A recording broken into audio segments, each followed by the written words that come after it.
दोस्तों नमस्कार। मैं कवि भानु प्रताप मिश्रा आप सबका KBP रेडियो सेगमेंट में स्वागत करता हूं। रेडियो सेगमेंट का ये भाग 2 है। अब तक आपने कंकाल का भाग 1 सुना मेरी पिछली वीडियो में। यदि आपने उसे नहीं सुना है तो मैं डिस्क्रिप्शन में उसका लिंक दे दूंगा, आप वहां से जाकर सुने ताकि आपको आगे की कहानी पता लग सके। पिछले भाग में दोस्तों आप लोगों ने देखा कि किस प्रकार देव निरंजन किशोरी से ना मिलने के लिए अपने आश्रम को छोड़कर हरिद्वार चला जाता है, परंतु किशोरी उससे मिलने के लिए अपने पति श्रीजंत के साथ वहां जाने के लिए प्रस्थान कर देती है और अखाड़े के जितने भंडारी थे वे सब एक जमात लेकर हरिद्वार जाने के लिए निकल जाते हैं। अब बाकी की कहानी आप सबके समक्ष रखता हूँ। हरिद्वार के समीप ही जाह्नवी के तट पर तपोवन का स्मरणीय दृश्य है। छोटे छोटे कुटीरों की श्रेणी बहुत दूर तक चली गई है। खरस्रोता जाह्नवी की शीतल धारा उस पावन प्रदेश को अपने कलनाद से गुंजारित करती है। तपस्वी अपनी योगचर्या साधन के लिए उन छोटे छोटे कुटीरों में रहते हैं। बड़े बड़े मठों से अन्न सत्र का प्रबंध है। वे अपनी भिक्षा ले आते हैं और इसी निवृत्त स्थान में बैठकर अपने पाप का प्रक्षालन करते हुए ब्रह्मानंद का सुख भोगते हैं। सुंदर शिलाखंड, रमणीय लतावितान, विशाल वृक्षों की मधुर छाया, अनेक प्रकार के पक्षियों का कोमल कलरव वहाँ एक अद्भुत शांति का सृजन करता है। आरण्यक पाठ के उपयुक्त स्थान है। गंगा की धारा जहाँ घूम गई है वह छोटा सा कोना अपने सब साथियों को छोड़कर आगे निकल गया है। वहाँ एक सुंदर कुटी है जो नीची पहाड़ी की पीठ पर जैसे आसन जमाए बैठी है। उसी की दालान में निरंजन गंगा की धार की ओर मुँह किए ध्यान में निमग्न है। यहाँ रहते हुए कई दिन बीत गए। आसन और दृढ़ धारण से अपने मन को संयम में ले आने का प्रयत्न लगातार करते हुए भी शांति नहीं लौटी। विक्षेप बराबर होता था। जब ध्यान करने का समय होता एक बालिका की मूर्ति सामने आ खड़ी होती। वह उसे माया आवरण कहकर तिरस्कार करता, परंतु वह छाया जैसे ठोस हो जाती। अरुणोदया की रक्त किरणें आंखों से घुसने लगती थी। घबराकर तपस्वी ने ध्यान छोड़ दिया। देखा कि पगडंडी से एक रमणी उस कुटीर के पास आ रही है। तपस्वी को क्रोध आया। उसने समझा कि देवताओं के तप में प्रत्युर डालने का क्यों अभ्यास होता है। क्या वे मनुष्यों के समान ही द्वेष आदि दुर्बलताओं से पीड़ित हैं? रमणी चुपचाप समीप चली गई। साष्टांग प्रणाम किया। तपस्वी चुप था। वह क्रोध से भरा था, परंतु न जाने क्यों उसे तिरस्कार करने का साहस न हुआ। उसने कहा, उठो, तुम यहाँ क्यों आई? किशोरी ने कहा, महाराज, अपना स्वार्थ ले आया। मैंने आज तक संतान का मुख नहीं देखा। निरंजन ने गंभीर स्वर में पूछा, अभी तो तुम्हारी अवस्था 18-19 से अधिक नहीं, फिर इतनी दुश्चिंता क्यों? किशोरी के मुख पर लज्जा की लाली थी। वह अपनी वयस की तापतोल से संकुचित हो रही थी, परंतु तपस्वी का विचलित हृदय इसे व्रीड़ा समझने लगा। वह जैसे लड़खड़ाने लगा। सहसा संभर कर बोला, अच्छा, तुमने यहाँ आकर अच्छा नहीं किया। जाओ मेरे मठ में आना, अभी 2 दिन ठहर कर। यह एकांत योगियों की स्थली है, यहाँ से चली जाओ। तपस्वी अपने भीतर किसी से लड़ रहा था। किशोरी ने अपनी स्वाभाविक तृणा भरी आंखों से एक बार उस सूखे यौवन का तीव्र आलोक देखा। वह बराबर देख न सकी। छलछलाई आंखें नीची हो गईं। उन्मत्त के समान निरंजन ने कहा, बस जाओ। किशोरी लौटी। अपने नौकर के साथ जो थोड़ी ही दूर पर खड़ा था, हर की पौड़ी की ओर चल पड़ी। चिंता और अभिलाषा से उसका हृदय नीचे ऊपर हो रहा था। रात एक पहर गई होगी। हर की पौड़ी के पास ही एक घर की खुली खिड़की के पास किशोरी बैठी थी। श्रीचंद को यहाँ आते ही तार मिला कि तुम तुरंत चले आओ, व्यवसाय वाणिज्य में काम अटपट होते हैं। वह चला गया। किशोरी नौकर के साथ रह गई। नौकर विश्वासी और पुराना था। श्रीचंद की लाडली स्त्री किशोरी मनस्विनी थी ही। ठंड का झोंका खिड़की से आ रहा था। परंतु अब किशोरी के मन में बड़ी उलझन थी। कभी वह सोचती मैं क्यों यहाँ रह गई, क्यों ना उन्हीं के संग चली गई। फिर मन में आता रुपए पैसे तो बहुत हैं, जब उन्हें भोगने वाला ही कोई नहीं फिर उसके लिए उद्योग न करना भी मूर्खता है। ज्योतिषी ने भी कह दिया है संतान बड़े उद्योग से होगी, फिर मैंने क्या बुरा किया। अब शीत की प्रबलता हो चली थी। उसने चाहा खिड़की का पल्ला बंद कर लें। सहसा किसी के रोने की ध्वनि सुनाई दी। किशोरी को उत्कंठा हुई, परंतु क्या करे, बलदाऊ बाजार गया था। चुप रही। थोड़े ही समय में बलदाऊ आता दिखाई पड़ता है। आते ही उसने पूछा, बहू रानी, कोई गरीब स्त्री रो रही है, यहीं नीचे पड़ी है। किशोरी भी दुखी थी। संवेदना से प्रेरित होकर उसने कहा, उसे लिवाते क्यों नहीं आए, कुछ उसे दे दिया जाता। बलदाऊ सुनते ही फिर नीचे उतर गया, उसे बुला लाया। वह एक युवती विधवा थी, बिलख बिलख कर रो रही थी। उसके मलिन वसन का अंचल तर हो गया था। किशोरी के आश्वासन देने पर वह संभली और बहुत पूछने पर उसने अपनी कथा सुना दी। विधवा का नाम रामा है, बरेली की एक ब्राह्मण वधू है। दुराचार का लांछन लगाकर उसके देवर ने उसे यहाँ लाकर छोड़ दिया था। उसके पति के नाम की कुछ भूमि थी, उस पर अधिकार जमाने के लिए उसने कुचक्र रचा है।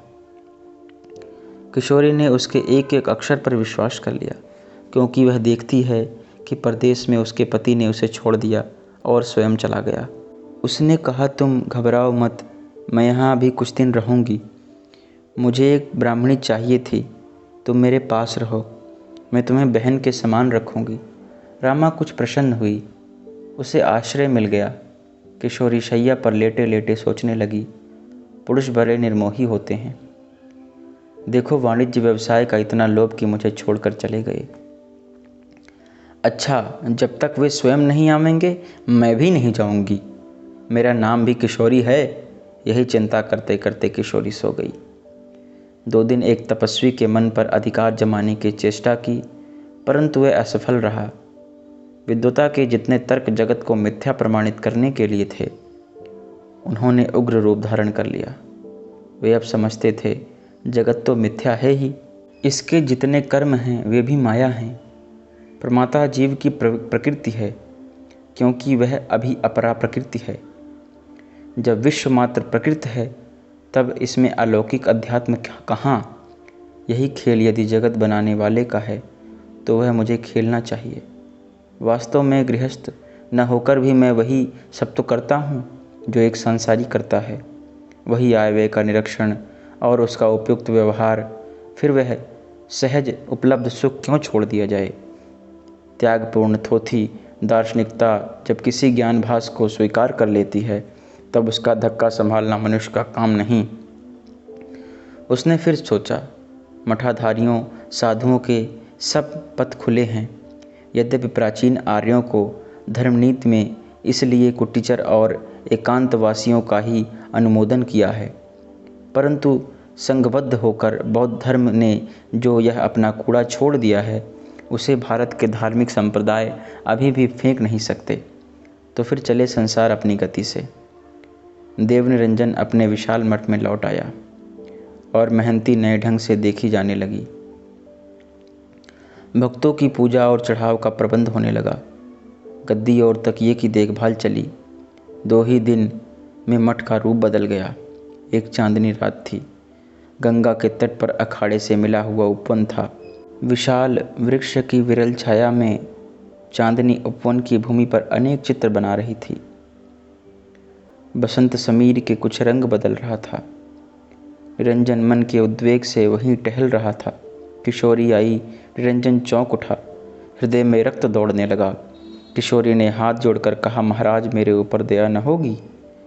निरंजन ने कहा, किशोरी तुम मुझको पहचानती हो। किशोरी ने उस धुंधले प्रकाश में पहचानने की चेष्टा की, परंतु वह असफल होकर चुप रही। निरंजन ने फिर कहना प्रारंभ किया, झेलम के तट पर रंजन और किशोरी नाम के 2 बालक और बालिका खेलते थे। उनमें बड़ा स्नेह था। रंजन जब अपने पिता के साथ हरिद्वार जाने लगा तब उसने कहा था कि किशोरी तेरे लिए मैं गुड़िया ले आऊँगा, परंतु वह झूठा बालक अपनी बाल संगिनी के पास फिर न लौट सका। क्या तुम वही किशोरी हो? उसका बाल सहचर इतना बड़ा महात्मा। किशोरी की समस्त धमनियों में हलचल मच गई। वह प्रसन्नता से बोल उठी, और क्या तुम वही रंजन हो? लड़खड़ाते हुए निरंजन ने उसका हाथ पकड़ लिया। हाँ किशोरी, मैं वही रंजन हूँ। तुमको पाने के लिए ही जैसे आज तक तपस्या करता रहा। यह संचित तप तुम्हारे चरणों में निछावर है। संतान ऐश्वर्य और उन्नति देने की मुझ में जो कुछ शक्ति है वह सब तुम्हारी है। अतीत की स्मृति की वर्तमान कामनाएं किशोरी को भुला देने लगी। माथे से पसीना बहने लगा। दुर्बल हृदय किशोरी को चक्कर आने लगा। उसने ब्रह्मचारी के चौड़े वक्ष पर अपना सिर टेक दिया। कई महीने बीत गए। बलदाऊ ने स्वामी को पत्र लिखा कि आप आइए, बिना आपके आए बहुरानी नहीं जाती और मैं अब यहाँ एक घड़ी भी नहीं रहना चाहता। श्रीचंद आए। हठीली किशोरी ने बड़ा रूप दिखलाया। फिर मन मनाव हुआ। देव निरंजन को समझा बुझाकर किशोरी ने फिर आने की प्रतिज्ञा करके पति के साथ चली गई। किशोरी का मनोरथ पूर्ण हुआ। रामा वहाँ रह गई। हरिद्वार जैसे पूर्ण तीर्थ में क्या विधवा को स्थान और आश्रय की कमी थी? 15 वर्ष बाद काशी में ग्रहण था। रात में घाटों पर नहाने का बड़ा सुंदर प्रबंध था। चंद्र ग्रहण हो गया। घाट पर बड़ी भीड़ थी। आकाश में एक गहरी नीलिमा फैली। नक्षत्रों की चौगनी चमक थी, परंतु खगोल में कुछ प्रसन्नता न थी। देखते देखते एक अच्छे चित्र के समान पूर्णमासी का चंद्रमा आकाश पट पर से धो दिया गया। धार्मिक जनता में कोलाहल मच गया। लोग नहाने गिरने तथा भूलने भी लगे। कितनों के साथ छूट गया। विधवा रामा अब सधवा होकर अपनी कन्या तारा के साथ भंडारी जी के साथ आई थी। भीड़ के एक ही धक्के में तारा अपनी माता तथा साथियों से अलग हो गई। युद्ध से बिछड़ी हुई हरिणी के समान बड़ी बड़ी आँखों से वह इधर उधर देख रही थी। कलेजा धक धक करता था। आंखें छलछला रही थी और इसकी पुकार उस महाकोलाहल के विलीन होती जाती थी। तारा अधीर हो गई। अब फूट फूट कर रोने लगी। एक अधेड़ स्त्री पास खड़ी हुई तारा को ध्यान से देख रही थी। उसके पास आकर पूछा, बेटी तुम किसको खोज रही हो? तारा का गला रुत गया। वह उत्तर न दे सकी। तारा सुंदरी थी। होनहार सौंदर्य उसके प्रत्येक अंग में छिपा था। वो युवती हो चली थी, परंतु अनाघ्रात कुसुम के रूप में पंखुड़ियाँ विकसी न थीं। अधेड़ स्त्री ने स्नेह से उसे छाती से लगा लिया और कहा, मैं अभी तेरी माँ के पास पहुँचा देती हूँ। वह तो मेरी बहन है। मैं तुझे भली भांति जानती हूँ, तू घबरा मत। हिंदू स्कूल का एक स्वयंसेवक पास आ गया। उसने पूछा, क्या तुम भूल गई हो? तारा रो रही थी। अधेड़ स्त्री ने कहा, मैं जानती हूँ, यही इसकी माँ है। वह भी खोजती थी, मैं लिवा जाती हूँ। स्वयंसेवक मंगल देव चुप रहा। युवक छात्र एक युवती बालिका के लिए हठ न कर सका। वह दूसरी ओर चला गया और तारा उसी स्त्री के साथ चली। दोस्तों, आप सबका बहुत बहुत शुक्रिया कि आपने समय दिया, मेरी इस वीडियो को देखा। प्रथम खंड का भाग 1 आज यहीं पर संपूर्ण होता है। अब अगले सेशन में हम भाग 2 से शुरुआत करेंगे। तब तक के लिए आप सब लोगों से विदा चाहता हूँ। बहुत बहुत शुक्रिया। नमस्कार।